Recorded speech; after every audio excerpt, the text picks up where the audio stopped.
क्योंकि अब हम लोगों को कॉन्स्टिट्यूशन पढ़ना है, संविधान पढ़ना है। बताया था कि हमारा जो पॉलिटिकल सिस्टम है ये है पॉलिटिकल सिस्टम एक सिस्टम है, ठीक है। सिस्टम के तीन पार्ट हैं। सिस्टम का पहला पार्ट है इसका आइडियल वैल्यूज, क्या है? आदर्श मूल्य। आइडियल वैल्यूज को हम क्या बोलते हैं? प्रियम्बल बोलते हैं। प्रियम्बल के दो पार्ट हैं। एक पार्ट है ऑब्जेक्ट, जो हमारे इस ऑब्जेक्ट को बना है। इसका दूसरा पार्ट जो है इसके प्रिंसिपल्स, क्या है? सिद्धांत, प्रिंसिपल। ध्यान दीजिए, ऑब्जेक्ट में हम लोगों ने क्या चुना है? जस्टिस। क्या चुना है? ऑब्जेक्ट में हमने चुना है जस्टिस। जस्टिस क्या होता है? What is justice? Justice is a process establish supremacy of the rights. और होते हैं उचितता स्थापित करना, ये जस्टिस है, ठीक है। जब हम जस्टिस की बात, तो जस्टिस में तीसरी पार्टी का क्या है? राइट्स, क्या है? अच्छा, हम लोगों ने जो जस्टिस लिया है ब्रॉडर कॉन्सेप्ट में लिया, एक ब्रॉडर कॉन्सेप्ट में।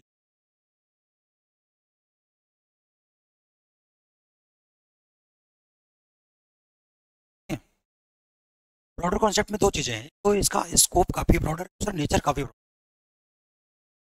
स्कोप और नेचर दोनों की बात। और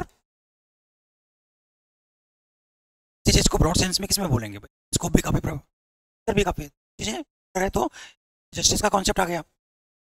अब जब ब्रॉडर जस्टिस का कॉन्सेप्ट स्कोप की बात करते हैं, स्कोप में सोशल,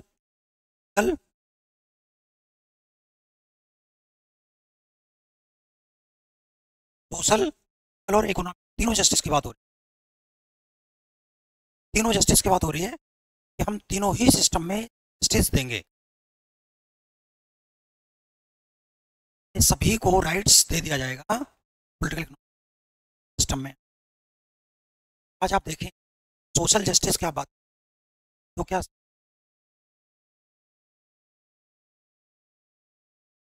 प्रांत में तो समान, सब महिलाओं को ताकि हिस्सा मिलता है क्या? जैसे शादी करके लड़कियां क्यों जाती हैं, लड़के को नहीं आती? प्रकृति नहीं, प्रकृति ने सबको समान बना, ये साइंस सेंटर ने, जिसमें सब तो कही जा रही है सैद्धांतिक रूप से। आप जैसे आप क्वेश्चन आता है आपसे सामाजिक प्राप्त की जा चुकी है, सिद्धांत में तो हम लोग क्या समान हो गए, सभी स्वतंत्र हो गए। सब महिलाओं की स्वतंत्रता समानता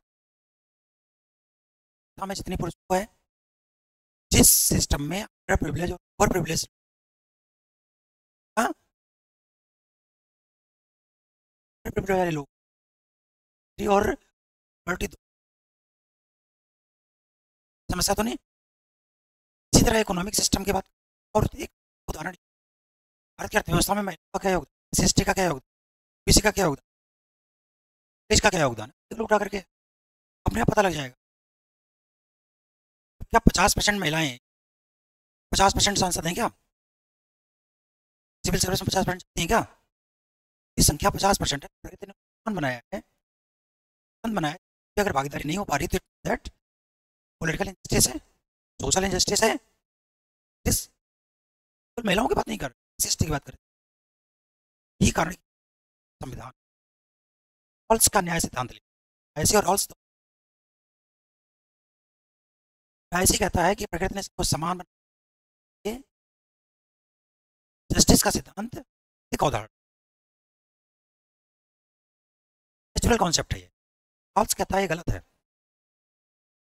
प्रकृति ने सबको समान बनाया लेकिन वास्तव में समानता नहीं। तो जब हम स्टेट बनाएंगे, राज्य बनाएंगे, इसी कहता है ठीक है समाज समानता समान होता है, ये सब चीजें बोल देता हूँ, इक्वलिटी भी बोल लो, प्रोटेक्शन ऑफ लॉ, तो सुप्रीम ये सारी बातें ऐसे बोलता है चीजें, लेकिन कह देने से हो जाता है क्या? तो सिद्धांत में तो हम लोगों ने ऐसे का न्याय सिद्धांत लिया। सिद्धांत में कौन क्या मानते हैं? और प्रिविलेज, अंडर प्रिविलेज, और में हम लोग रॉल्स का सिद्धांत, हाँ? सिद्धांत में क्या ऐसी किसको मानते हैं? तो हमारे यहाँ न्याय का सिद्धांत क्या है? सिद्धांत में तो डायसी है, क्या कहता है? Equality before law, equal protection of law, और constitution is supreme. Rights come before constitution, इसकी बात करता है वो। संविधान से भी पहले आते हैं। अब इसका मतलब संविधान अधिकारों की रक्षा करने के लिए बनाया गया है, जो ऊपर कभी संविधान नहीं हो सकता है, ये डायसी कहता है। इसी का सिद्धांत समझ में आ गया?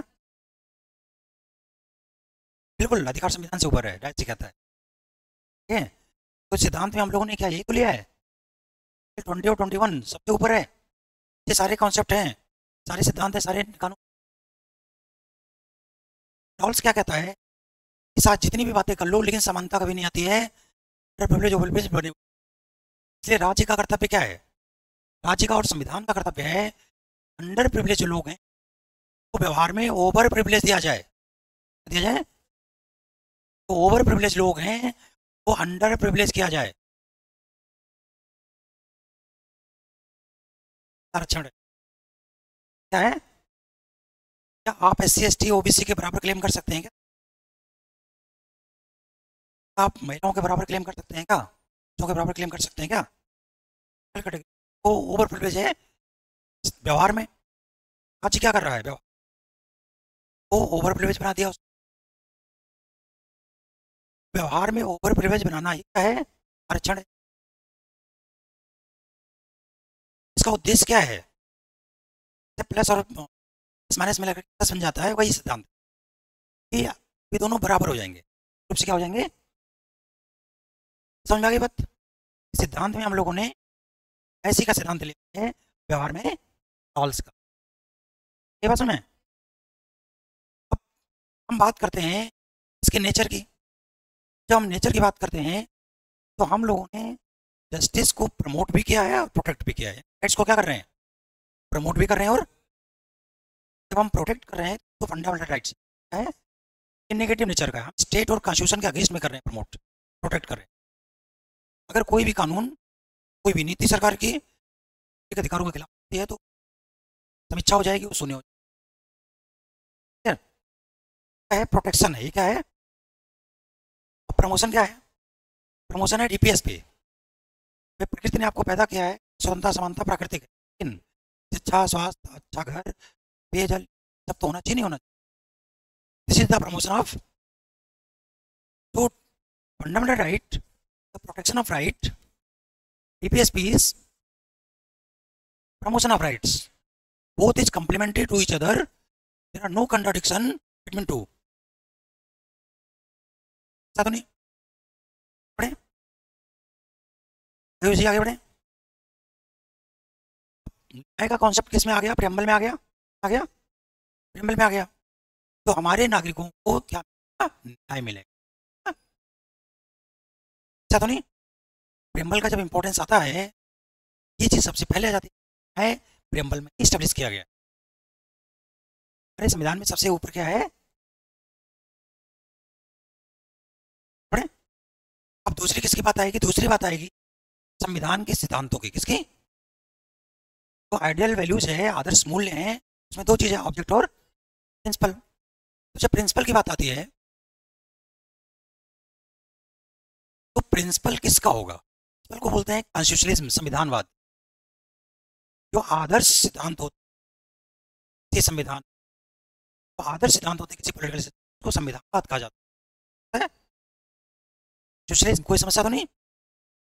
संविधानवाद, जिस पर हमारा संविधान टिका हुआ है, जिस पर हमारी व्यवस्था। तो हम लोग जब इसकी बात करते हैं तो वो अलग अलग जगह लिखा है, बट लिखा है। हम बात करते हैं यूनिटी और इंटीग्रिटी की बात करते हैं। जो हमारा नेशन होगा वो क्या होगा? यूनिटी और, हालांकि इंटीग्रिटी जो है ये 42nd अमेंडमेंट से लाया गया, बट दोनों वर्ड यूज किए गए। It means emotional unity. इसकी emotional means that India is a nation. Emotional unity को क्या बोलते हैं? नेशन। समस्या तो नहीं? और integrity means physical integrity. Physical, देश का कोई पार्ट अलग नहीं होगा, सारे लोग देश के नागरिक होंगे, कि अपनी सरकार तो दिस इज स्टेट, ये इंडिया को क्या बना रहा है, ये क्या बना रहा है। तो जो हमारा एक स्टेट और नेशन है, इसका नेचर क्या होगा, इसको देख लीजिए। तो क्या है, सॉवरेन है, क्या है, क्या है, सॉवरेन है, डेमोक्रेटिक है और रिपब्लिक है।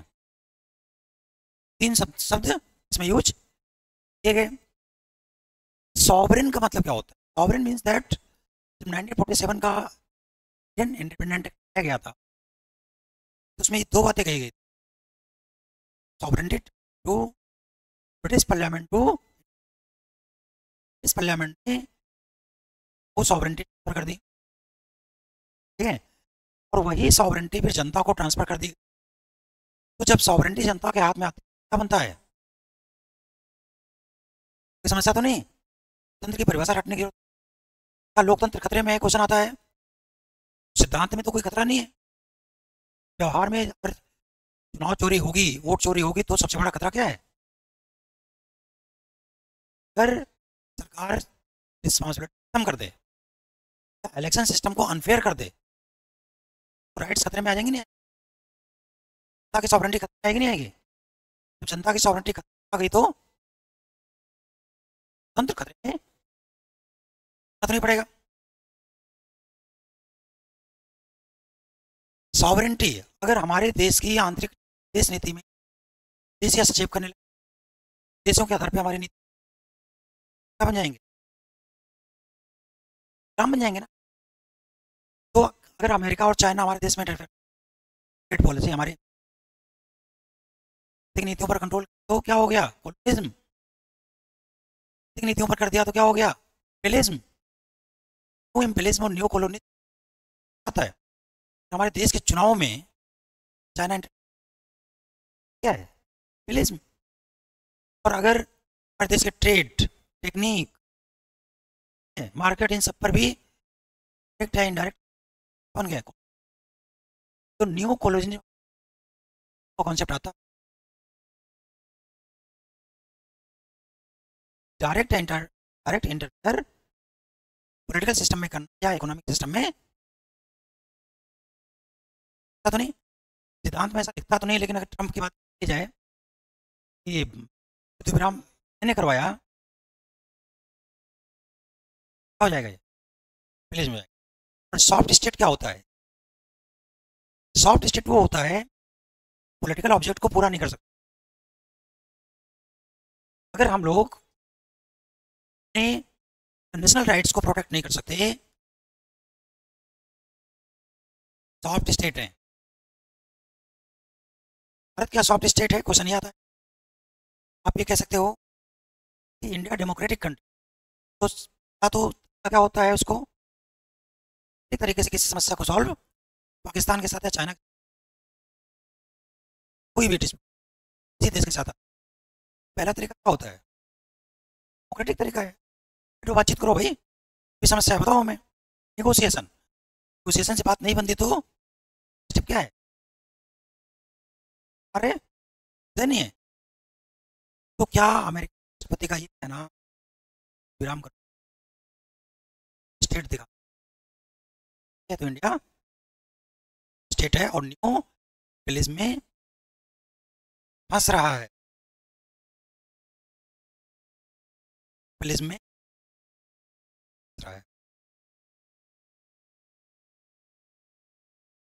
तो इंडिया सॉवरेन है, इंडिया ठीक है, इंडिया रिपब्लिक, रिपब्लिक का मतलब होता है, एक तो हमारा नेशन है, हमारा स्टेट है, इसको चलाने वाली गवर्नमेंट है, तीनों का जो हेड है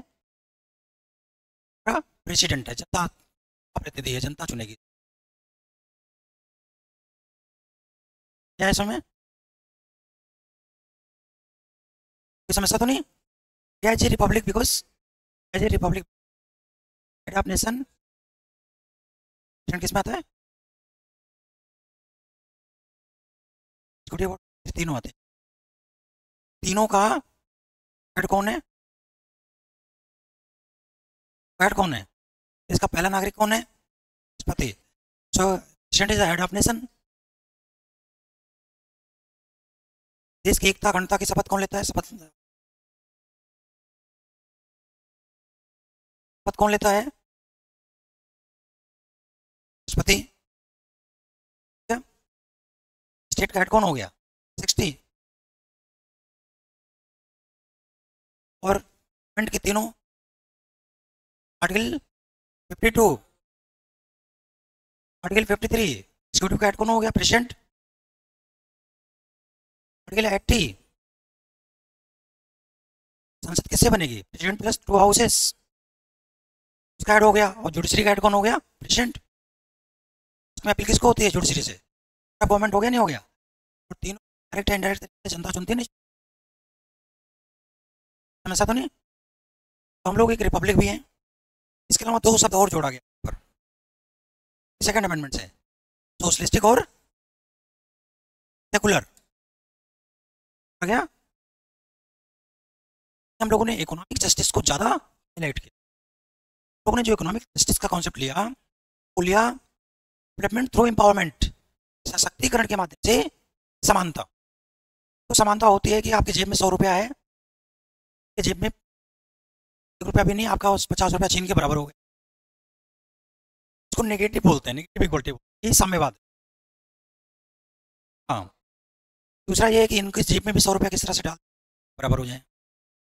रॉल्स का सिद्धांत यही तो है, आरक्षण दे दिया गया फिर। तो आप कॉन्सेप्ट समझ आ गई बात कि हम लोगों ने क्या किया, समाजवाद का एक प्रोग्रेसिव सिद्धांत लिया है। हम पीसफुल तरीके से पुतली को भी अच्छा भोज। फिर सेकुलर की बात है। सेकुलर ये कहता है 1947 में जब देश का विभाजन हुआ, तो विभाजन का आधार क्या विचार था? आइडियोलॉजी थी। क्या थी? कट्टरपंथ बनाम उदारवाद। क्योंकि कट्टरपंथ ने ही देश का विभाजन किया है, ठीक है। तो अब हम लोग कट्टरपंथ की तरफ कभी नहीं जाएंगे। और जो भी राष्ट्रवादी लोग थे, थे चाहे मुस्लिम थे, चाहे सिख, चाहे ईसाई, जो भी थे, लोगों ने उदारवाद चुना। तो उदारवाद जब उन्होंने चुना, तो संविधान सर्वोच्च होगा। संविधान ही सभी धर्मों को समानता, सामान्य परिस्थितियों में सभी धर्म परिस्थितियां विशेष हो जाती हैं, तो स्टेट किसी धर्म को प्रोटेक्ट या प्रमोट कर सकता है। कोई बात नहीं है।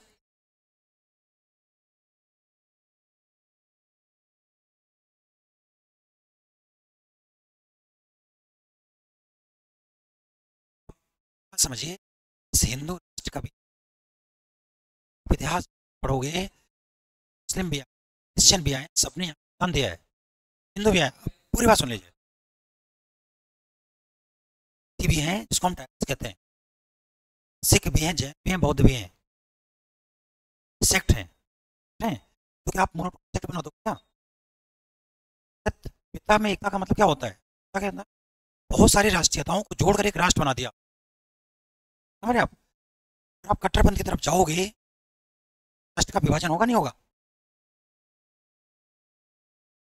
तो आप फिर अब वही तो फैला रहे हो।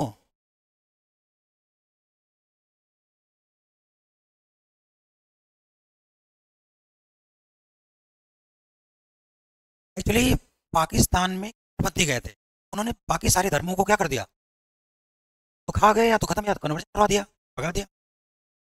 भारत ने कहा कि नहीं, फर्स्ट है और सभी इसमें समान भागीदारी, सभी को समानता दी गई है, सभी को स्वतंत्रता दी गई है, क्योंकि सभी लोग देश के नागरिक हैं, इसके विकास में भागीदारी। समझे? तो अगर आप फैलाओगे तो राष्ट्र कमजोर हो। भाई एकता टूटेगी नहीं टूटेगी?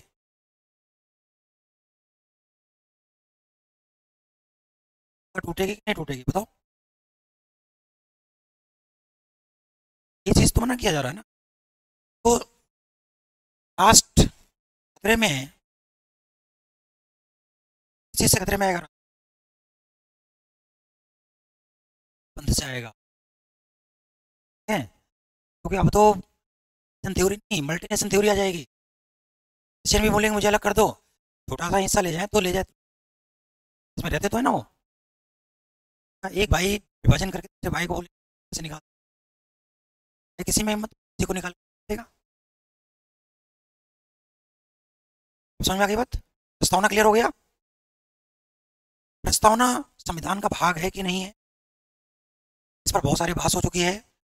सुप्रीम कोर्ट कंफ्यूज है, किसी कहता है कि बट जो सबसे महत्वपूर्ण फैसला आया उसका case of state of Kerala, उसमें इसने कहा कॉन्स्टिट्यूशनल बेंच था कि 7 जजों का था, प्रस्तावना संविधान का भाग है, लेकिन इसमें संसद संशोधन करेगी क्या? Parliament have right to amendment, संशोधन की पॉजिटिव अमेंडमेंट की अमेंडमेंट, क्योंकि प्रस्तावना बेसिक स्ट्रक्चर है, क्या है? मूल ढांचा है। प्रस्तावना में ऑब्जेक्ट और प्रिंसिपल दोनों हैं, और अगर प्रस्तावना में नेगेटिव संशोधन होगा तो देश की पॉलिटिकल सिस्टम खतरे में नहीं जाएगा। तो जो भी अमेंडमेंट होगा वो कहाँ होगा? पॉजिटिव। तो शब्द इसमें यूज किए गए उसको ज़्यादा मीनिंगफुल बनाने के लिए, ज़्यादा इफेक्टिव बनाने के लिए अमेंडमेंट किया जाएगा। तो नहीं, चाहे नेगेटिव वर्ड लाया गया हो, चाहे सेकुलर वर्ड लाया गया हो, चाहे सोशलिज्म लाया गया हो, अभी हटाने की बात चले ना कि सोशलिज्म को हटा दिया जाए, सोशलिज्म में सेकुलर को कब हटा पाओगे? आप कोर्ट में प्रूव करोगे जो संविधान की कुल भावना है उसके खिलाफ है, हटा पाओगे? क्या आर्थिक न्याय का सिद्धांत खत्म कर दिया गया? तो क्या सोशलिज्म हटा दोगे आप? क्या विविधता में एकता का सिद्धांत खत्म हो गया क्या? उसी पर तो हमारा पूरा यूनियन बना हुआ है। इसका मतलब आप यूनियन सिस्टम को नहीं मानते?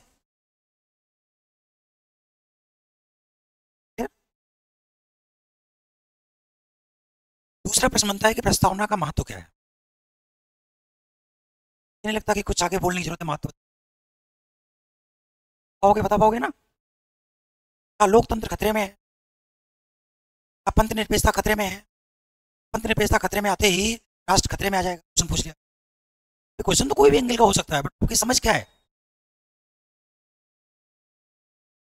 क्या समाजवाद सेकुलर शब्द हटा दिया जाए?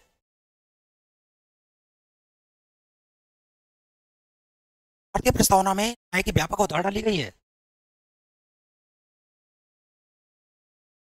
यार, प्रस्तावना ही संविधान का आंख, नाक और कान है, दिमाग है। हो गए इसके सारे प्रश्न प्रस्तावना से ये हर जगह लिखना है, बस समझ। क्या भारत में लोकतंत्र खतरे में है? क्या भारत नव साम्राज्यवाद और उपनिवेशवाद का शिकार हो रहा है? चलेगा क्वेश्चन? इतने सारे प्रश्न सॉल्व हो गए। निबंध का पूरा जो निबंध आते हैं ना, उसका पूरा फॉर्मेट आ गया आपके दिमाग में, ये सारे निबंध।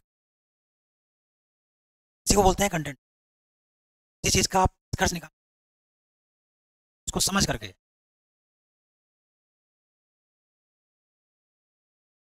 जब मैंने कहा क्या करने का, सुप्रीम कोर्ट विचारधारा अलग हो सकती है। जब कोई बहुत बड़ा मुद्दा, कॉन्स्टिट्यूशनल बेंच बनाई जाती है, खंडपीठ बनाई जाती है, 5 जज होते हैं, 7 होते हैं, ऐसे होते हैं। तो 7 जजों की संविधान में उसने बताया पार्लियामेंट्री सिस्टम का देश है, तो पार्लियामेंट को प्रस्तावना किसी भी पार्ट में संशोधन का अधिकार है, लेकिन संशोधन पॉजिटिव नेचर का होगा। संविधान को 2 भागों में बांट दिया, बेसिक स्ट्रक्चर यानी मूल ढांचा, स्ट्रक्चर मूल ढांचा, और सेकेंडरी लॉ। तो मूल ढांचे में कोई संशोधन, मूल ढांचा किसने बनाया है? मूल ढांचा बनाया सॉवरेन कॉन्स्टिट्यूशनल असेंबली ने, तो जनता ने चुना था। अभी बात अलग है कि 3% लोगों ने चुना। तो संसद सॉवरेन नहीं है इंडिया में, कौन था? संविधान सभा। और अब सॉवरेनिटी किसके हाथ में है? तो अगर प्रस्तावना में कोई संशोधन करना है, ढांचे में कोई है, तो रेफरेंडम के माध्यम से हो सकता है।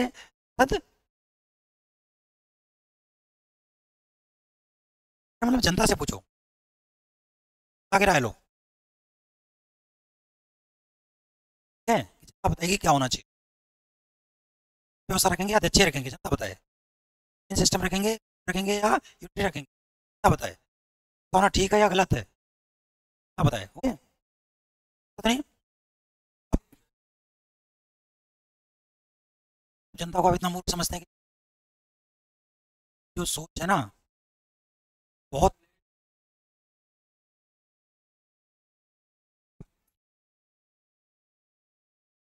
बौद्धिक व्यक्ति हैं आप, पढ़ लोग हैं, तो पढ़े लिखे हैं, आपको मैं पढ़ा रहा हूँ क्लास, आप खुद ही सोचो कि क्या हो रहा है। तो समस्या ये है कि आप फिर या तो समाज सुधारक बन जा करके प्रचार करो जाके, आपके बात कौन सुनेगा। अधिकारी बन जाओ, सिस्टम में जाओ तो अपने हिसाब से करो काम। प्रोफेसर बन जाओ तो अपनी बात रखो आप। सिस्टम में गए हुए हैं, अभी तो पढ़ाया था ना उस दिन, नो चेंजर्स। सिस्टम में जाना है कि सिस्टम के बाहर से विरोध करना। राहुल गांधी ने 15 अगस्त 62 का बहिष्कार कर दिया, क्या था, नो चेंजर्स। देखो पीएम नहीं मानते, किस तरीके से बना हुआ है, तो है क्या है। अब हम बात करेंगे आर्टिकल 1 से लेकर, हम यूनियन की बात करेंगे, तो क्या है, 1 से लेकर 4 तक, तो 45 से लेकर 307 तक, ये भारत को क्या बनाता है, ठीक है। और फिर इसको चलाने वाली गवर्नमेंट की बात करेंगे। गवर्नमेंट हमारे पास 3 तरह की है, सेंट्रल गवर्नमेंट है, आर्टिकल 52 से लेकर, ठीक है, 151 तक गवर्नमेंट, वन स्टेट गवर्नमेंट की बात करेंगे, 152 से लेकर 288 तक, 7 तक, ठीक है। और इस स्पेशल गवर्नमेंट है, विशेष सरकारें हैं इसमें, तो विशेष सरकारें हैं वो 3 तरह की। तो यूनियन टेरेटरी है, 238 से लेकर 242 तक है। फिर लोकल सेल्फ गवर्नमेंट है, 243। ट्राइबल गवर्नमेंट है, जातीय क्षेत्र है उनके लिए गवर्नमेंट, 5 और 6 के लिए 244, ठीक है, तो नहीं पड़ेगा। अब हम पहुंच गए कहाँ तक, आर्टिकल 307 तक, 308 से लेकर 323 तक सिविल सर्विस है, 324 से लेकर 29 तक चुनाव है, सिस्टम है इंडिया का। फिर 330 से लेकर 371 तक लोग को नेशन बनाएंगे, क्या बनाएंगे, आपातकाल में कैसे हम व्यवस्था करें, भाषा की क्या समस्या है, भागीदारी कैसे थे, पॉलिटिकल भागीदारी कैसे थे, एवरीथिंग इसमें 330 से 370 तक है। और 372 से 395 अब खत्म हो चुका है, जो इमरजेंसी प्रोविजन था, प्रोविजन था। आज क्या मैं लेट हो रहा हूँ, कल से 10:45 पे क्लास, 11:45 पे हम लोग, सॉरी 11:45 आप लोग डायरेक्ट पढ़ना शुरू कर दीजिए, ठीक है। कल हम पढ़ाएंगे आपको इंडियन, फिर पढ़ाएंगे इंडियन